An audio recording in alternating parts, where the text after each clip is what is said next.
話說新年嗰陣就去咗4米啦地方浸温泉，咁今日就住呢間叫葉嘅旅館。睇裝修都知佢係一個新式嘅温泉旅館啦。佢就冇大浴場嘅，所以每一間房應該有佢嘅私人温泉。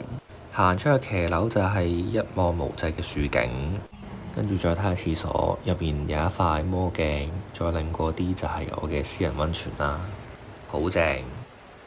呢度嘅温泉旅館就特別啲嘅，夜晚係食西餐，沙律同埋湯呢就各自一款，咁我哋2個人就每人揀一個啦。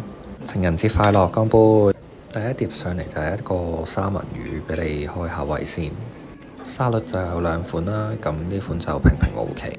另外呢個呢就不得了啦，勁多芝士啦，勁多汁啦，同埋嗰個 bacon 超級好食啦。我都唔理健唔健康咯，成嚿肥豬肉食咗落肚先算。跟住有個洋葱清湯，就真係好清嘅。另外一款就係忌廉帶子湯，呢個做得好好，好 creamy，同埋粒帶子都好好食。跟住主菜就嚟啦，就係呢個上州和牛。我都唔使同你講佢好唔好食啦，自己睇下佢個顏色同埋個聲啦。食完返上房再浸過，加多個可樂，跟住又到第二朝咯。第二朝又係食。温泉旅館嘅早餐好豐富，再加一個整色整水嘅爐係標配。永遠都會有啲綠小碟就梗㗎啦，碟係蒟蒻煙韌韌咁啦。第二碟就係西蘭花。咦，我老婆出現啦。